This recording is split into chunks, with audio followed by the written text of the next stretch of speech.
Il ne manque plus que l'odeur du bitume et les crissements de pneus pour vraiment s'y croire. Tout ici ou presque ressemble à une véritable course de Formule 1. Il y a la préparation des stands, les contrôles réglementaires, puis la course sur une rampe de 20 mètres. C'est notre professeur qui nous avait parlé l'année précédente et on était d'accord, donc on s'est lancé dans ce projet. Il fallait concevoir un stand donc en fonction de notre thème, ainsi que la voiture, et trouver des sponsors pour pouvoir financer notre projet. Pauline et son équipe Coconut travaillent sur le projet 2 heures par semaine pendant les cours de technologie.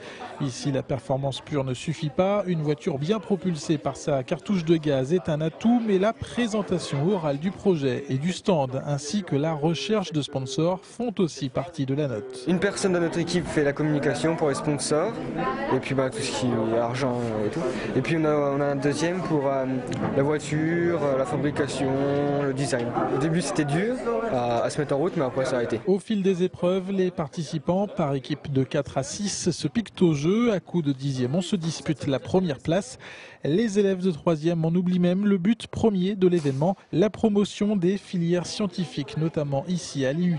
Le principe, c'est surtout de sensibiliser les jeunes aux techniques industrielles et à la formation scientifique, surtout à des jeunes qui sont issus de milieux culturels très différents, et de promouvoir les études supérieures et de susciter des vocations. Et visiblement ça marche. Sur la ligne de départ, 13 équipes de 4 collèges avec leur F1 en balsa à l'échelle 1/18e.